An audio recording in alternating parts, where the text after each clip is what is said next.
Turn it over to President-elect. Not so fast, Jack. You've got a few more months to go here. It's with great pleasure that I'm bringing this guest back to see us again this year. And for the older members, you've seen her many times over here because I know for a fact she's been coming every 2 years since 2004. So this is 2018. So every major election year, we're very fortunate to have Dr. Susan MacManus from Tampa to come over and speak to us. The other good news is she says she actually likes coming here. This is one of her favorite places to come. And I'm not blowing smoke. She may repeat that. But anyhow, for those of you that are new, a very brief intro of her. She's a professor, distinguished university professor at USF in the Department of Government and International Affairs. For the last 6 election cycles, she has served as a political analyst for WFLA TV Channel 8. She's also been a featured columnist on several websites. She was a panelist for I'm going to skip that. She is Florida's most quoted political scientist. She has also, with her mother, written some books. And one of the books, I love the title, is Citrus, Sawmills, Critters, Crackers, and Going, Almost Gone. She is a country lady. She is a cracker. And she has been teaching, get this, for 47 years. And 30 of those years have been at USF, and she's getting ready to retire at the end of this session. So even though she retires, we expect her to come back to this Rotary Club every 2 years. Mr. President, give a warm welcome to Dr. Susan MacManus.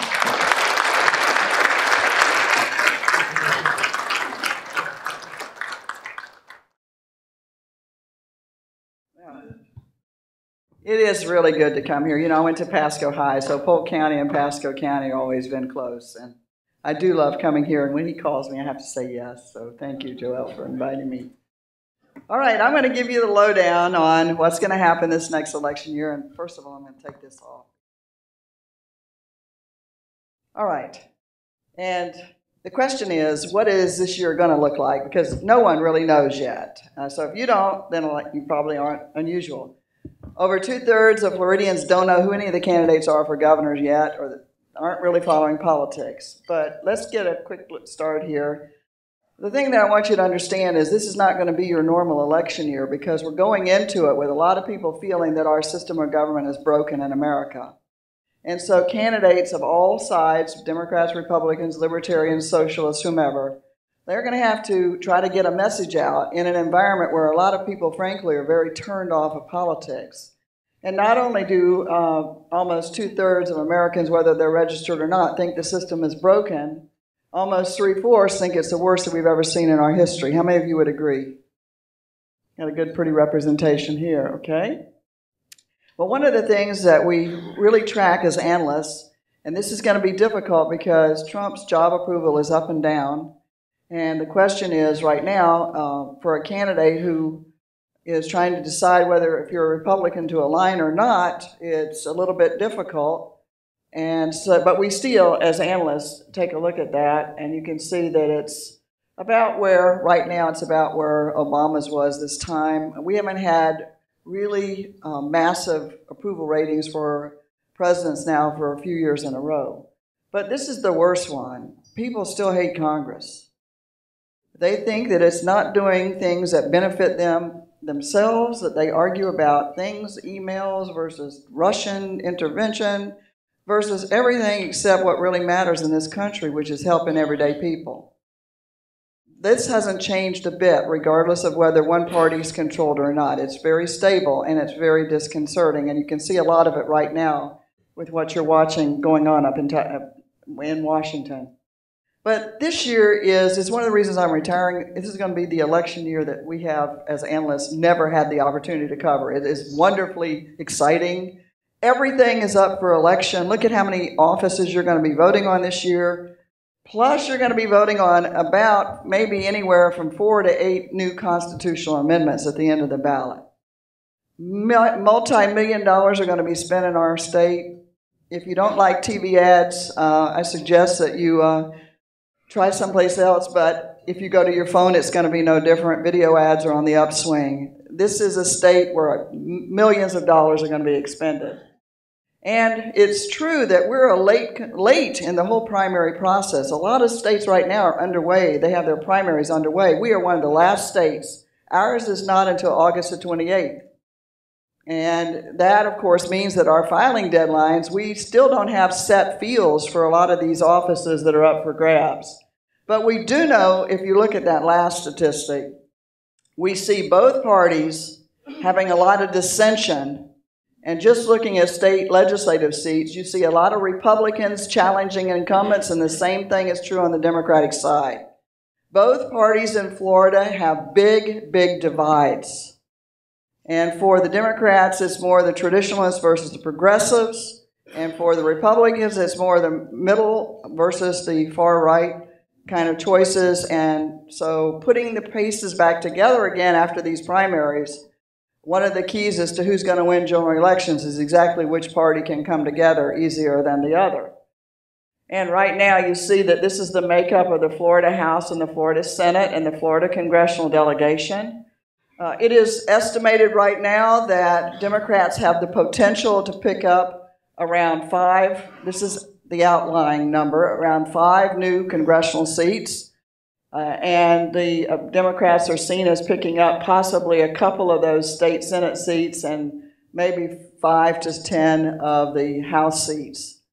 So that's what analysts are projecting right now. But my guess is that a lot is up in the air, because we don't know where the dial is going to stop. How many of you would have been thinking about guns a month ago the way that you're thinking about them today?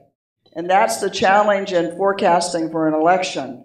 Nobody knows what the big issues are going to be driving people to the polls about by the time early voting starts in November. A lot can happen, as you know. But one of the conventional wisdoms, because we're one of the few states that has both a U.S. Senate race and a governor's race. Either one of them would generate massive amounts of attention. We have both. And typically in the past, we've always said, well, the Senate race tends to be more tied to Washington, and the governor's race is more tied to, state and local issues.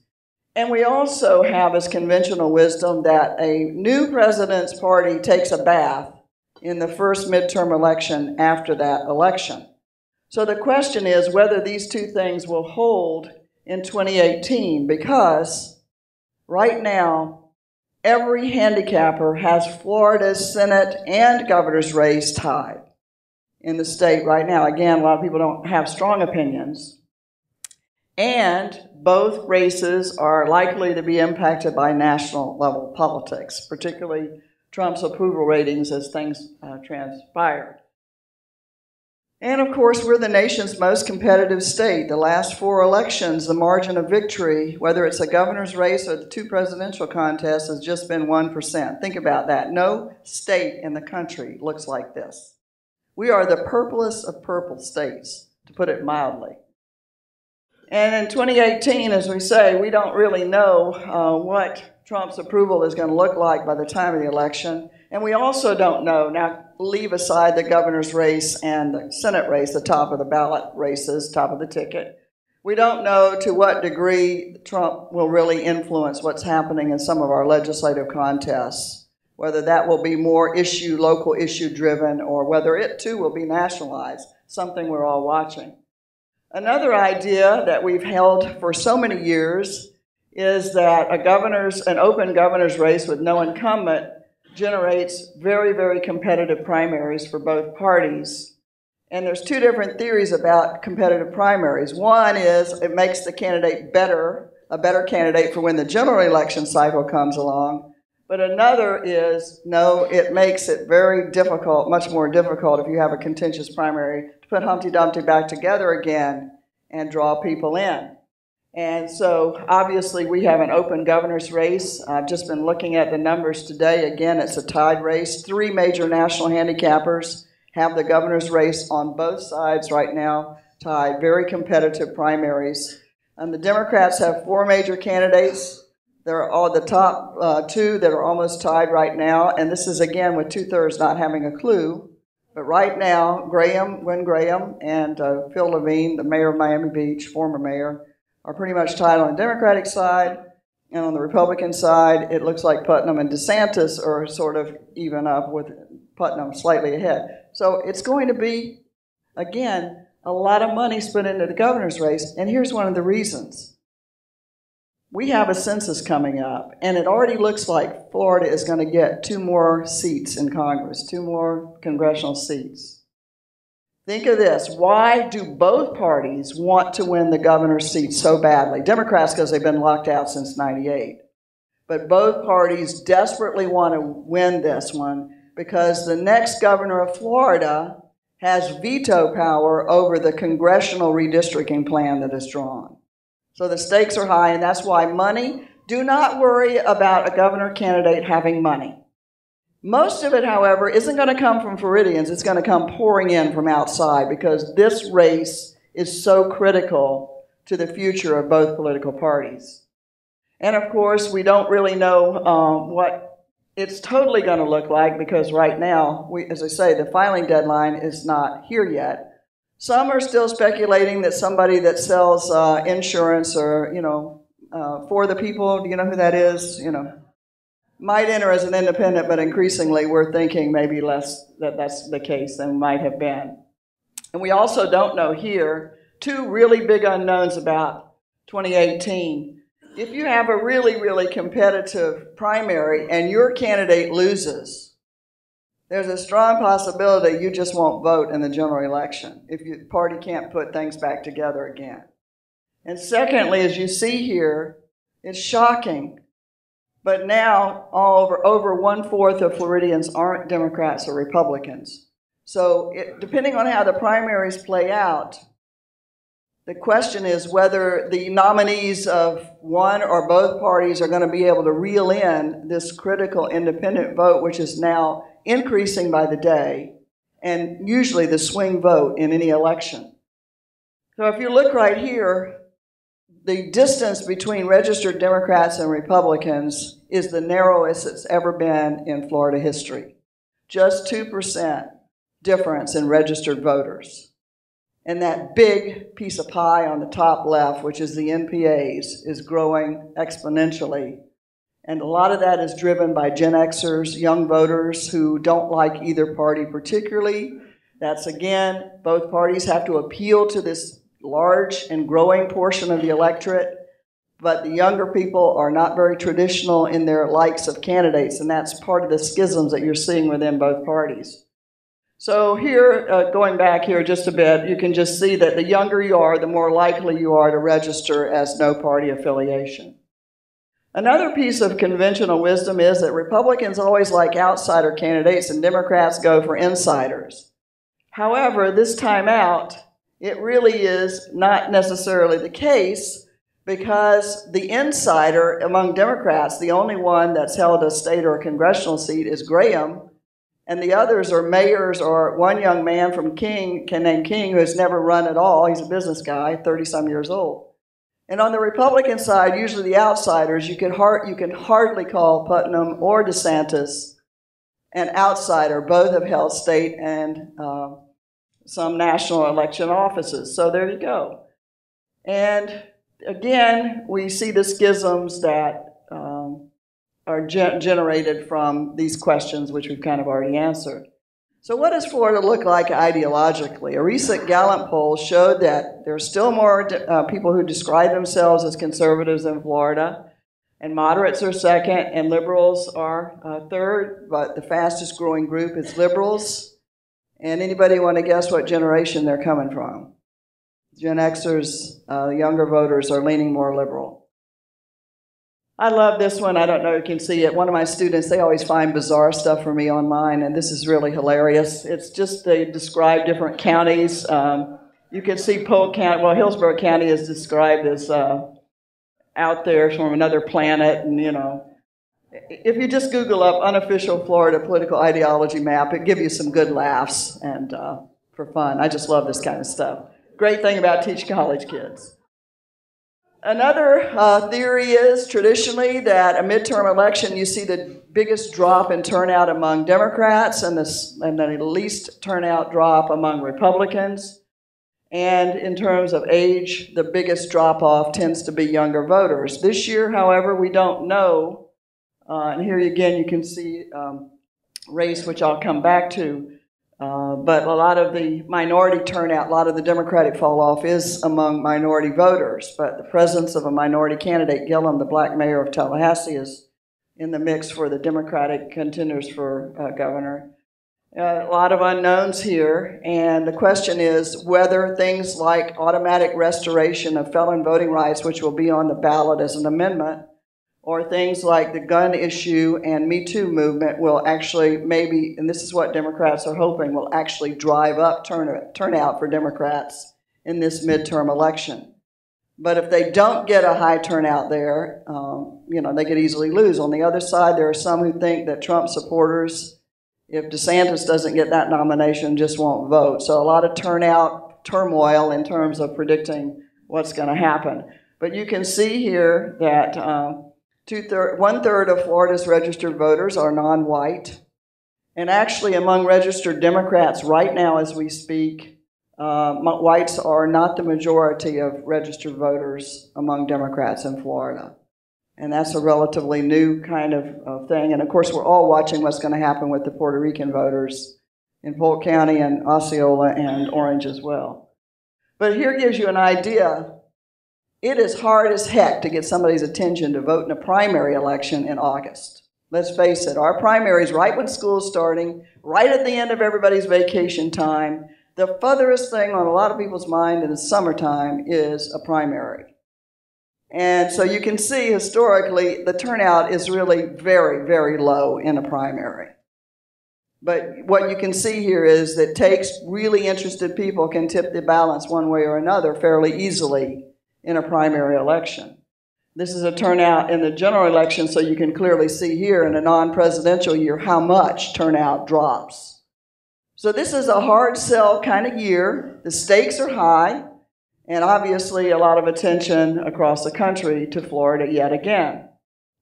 And we certainly don't know whether an anti-Trump movement, this is a debate going on right now among Democrats, is whether just running against Trump is enough to win.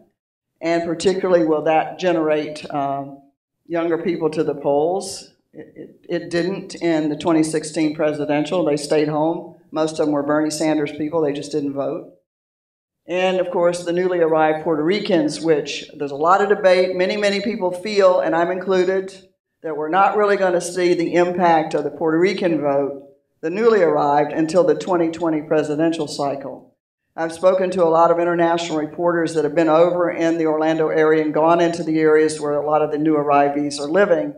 And when they ask them if they're interested in politics, they look at them and say, man, I'm just trying to put my life back together. And that's why some of us think the delayed reaction impact will be 2020. But it's still a group that you have to fight for because it's a very large group. And, of course, another question, this is particularly true for Democrats, if the minority and women candidates, neither one of them make it, will that drive down turnout among those two groups? And just an FYI, among Democrats, women make up 18% more of Florida's Democrats than men. And normally you would say that would mean Gwen Graham would get the nomination. However, here's where race and gender collide, because you've seen a large number of black women in the state, particularly some in elective office, who have already endorsed Gillum, that they say race is more important than gender. So that drops Gwen's numbers quite a bit. But this is a very interesting question. Everybody in that party is really trying hard to figure out who to target, and because with a 4-candidate field, somebody could probably prevail with 30-some% of the vote if it's really split fairly evenly. So the turnout, just to give us a picture, in the 2016 presidential, you can see the terrible turnout of young people is 57% in Florida. That normally is at parity with older voters in a presidential year.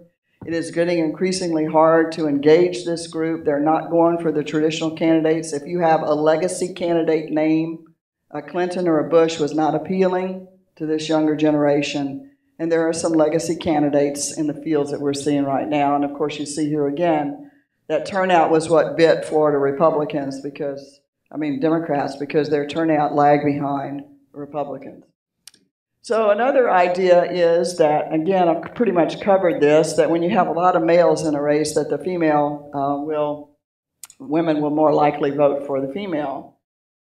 But Florida's women voters are very divided. Florida had one of the smallest differences in gender in the presidential election last year, just 4% difference. Among women who voted in Florida for president, just 4% more voted for Hillary than voted for Donald Trump. Now, it's a little bit less true that would be more true in a general, obviously, not relevant in the primary. So that's gender that I've talked about. And here again, you see the 18% difference among Democrats. Republicans have a much closer, women still make up a slight majority of the Republican vote. Libertarians are men. What can I say? Move on, okay. Sorry for libertarians. I have plenty of them in my class, not to worry. So, for the women vote, which I've heard a lot of analysts say is key, especially the gun issue has really elevated the women's vote as a potential deal breaker or deal maker in this cycle. But you can see here what we know doesn't work is to say, vote for me because I'm a woman. That lost a lot of the younger women's vote in 2016. How do I know? I took 3 of my good young ladies that I knew to be Democrats out to lunch, and I told them, I said, ladies, this is a free lunch, but tell me why you don't like her. And first thing out of their mouth was they didn't like being told that they should vote for somebody just because of their gender. Different generation, harder to appeal to than we've seen in the past. And of course, among Florida's Democratic females, again, white women are a slight minority. So it's very evenly divided racially. More and more black women are getting elected to office at a higher rate than black men. Why is that? Look at who's going to college. It's one of the real challenges within the black community is the failure to actually engage and get into college a lot of black young men. Now, we see here that historically Democrats just can't help themselves. They have to spend the most money on whatever the top of the ticket race is. Usually it's been governor and or Senate. This time it's both. But the question is whether they will actually start to focus more funding on the legislative levels. The day after the election in 2016, I was invited to speak to the Palm Beach County Democrats. And let me tell you right now, I'm an NPA and I speak at all kinds of groups. But I was there when you had the 5 people that were interviewing to become the new chair of the Florida Democratic Party after they had lost. Every single one of them said, oh, next year, meaning right now, we're going to spend a lot more money on the legislative races. A big question mark we have is, will they? We know, for example, right now that one of the inroads that Democrats are making is really recruiting a lot more candidates to run for the legislature, especially a lot more women. The problem is that in some of the races where there's a lot more women, they're running against each other for the same seat because it's more of a winnable seat in their judgment and depending on where they live. And so we don't know really whether the Democrats are going to really spend the time on the legislative campaigns that they should. If they're going to do it, this is the year for their party. And of course, there is another conventional wisdom that Florida people tend to vote more on issues than personalities. The question there is, are we going to see that same personality trend that we saw in 2016, or will we see the more traditional thing focusing on the issues? And the issues in the USF Nielsen survey, obviously number 1 on the top of the list is still the economy.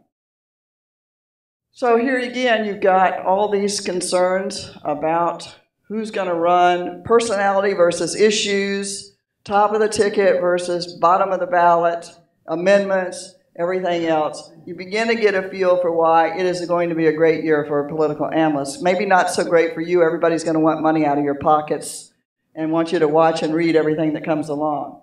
So along that line, traditionally it's been that local TV ads are seen as the best buy, that you can reach the broadest number of people in the shortest amount of time. And of course, now we have video ads that are competing. I just saw a new study. For those of you in marketing, I read a lot of the marketing literature. A brand new study done on video ads that now concludes that they're not as effective as they used to be because very few people will actually click onto them. So my guess is we're still going to go back to the local TV ads being the most effective, at least up to a point. If they're nonstop at the end of the campaign, in my judgment, they don't really have much power. And so finally here, we really don't also know what social media has its own problems. Discrimination in viewpoints, lack of privacy, Google, Facebook, or all, see the Facebook had run many of those Russian ads. We've seen some problems with social media to the point now of where some campaign strategists are saying, we're not going to advertise on these sites. We don't know what's happening. So I think the ad situation is up in the air. I still come back to local television. And of course now, another thing about the online ads, they're supposed to tell you, just like the ad on TV, who paid for it, who paid for the ad. But I saw another study out that says 60% of people who are doing ads already are not doing that. So the FEC is not doing a very good job of monitoring that. And of course, where people campaign, the media market, Tampa plus Orlando, 47% of all registered voters. The I-4 corridor is the swing part of the swing state. And for the first time in 2016, we actually saw Orlando surpass Miami as the second largest media market in terms of registered voters. I-4, you're going to see reporters out the Wazini, you're going to see ads everywhere, and anybody that teaches, college kids can see, and you too can see the candidates over and over again on this site. So I'm going to end with this. This is the real challenge. Because in an era of fake news, if I've heard it once, I've heard it 100 times when I go out speaking. The first question out of the box is usually, how do I know what media to trust? How many of you feel like that? It's really hard for me to say because people now have become very siloed. They only listen, watch, and read the media sources that they believe because they match their ideology. This is what's making coalition building so difficult in America. But this is my look at what's going to happen. You can see it's all up in the air. And as you've heard me say many times, thank God I'm a political scientist here and not in North Dakota. It would be really dull. Thank you.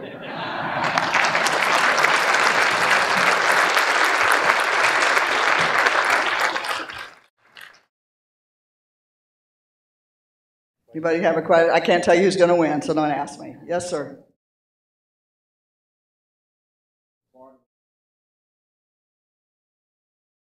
Congressional, yeah.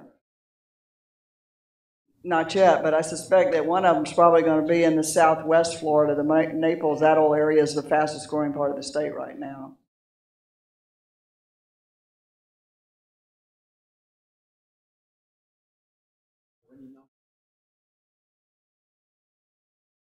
They split their vote. That's the hard thing about NPAs. But they leaned a little bit more Democratic in the presidential, and keep in mind their age, but not heavily. And they're hard. People are NPAs for a number of reasons. Young people don't trust either party. But increasingly, I think you've heard me say this before, more and more business people are registering NPA because it's easy to find out what somebody's party is. And if in this hostile, toxic, partisan environment, people say, it isn't worth me losing business. I'll just register NPA. So we're seeing some of that too. One more, and I got to go back to Tampa. Thank you.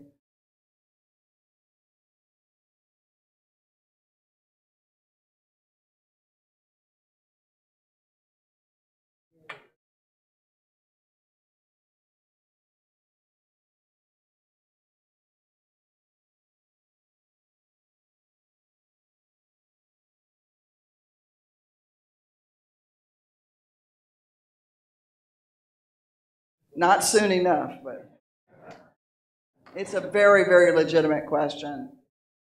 But, before we get too critical, a lot of people who are brand new candidates really think they can make a difference. And some are idealistic and whatever, but I've been teaching, well, you heard how long, 30 years at USF, and every single year I've always asked my students, and I teach junior seniors, how many of them are thinking about running for office someday? And there was a period about probably 8 years, a period of 10 years or so, where I would have 1 out of 50 raise their hands and whatever. Fortunately for all of us, in a way, I'm seeing now out of a class of 50 around 8 to 10 hands. You have to have the next generation. And this is why groups like this, who educate people and do things in the community, are so valuable, because it's the next generation who's watching. And let me say, maybe the voting turnout rate of young people is not what it should or could be. But what we are seeing that is also promising to community building, they are much, much, much more engaged in volunteerism in the local community than the previous generations have been in a while. Thank you. I love Lakeland Rotary. Thank you so much. Thank you.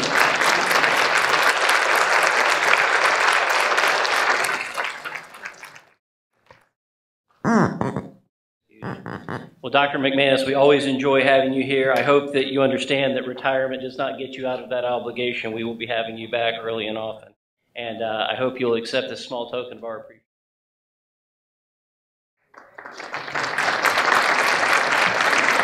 All right, 50-50, par Sahoda.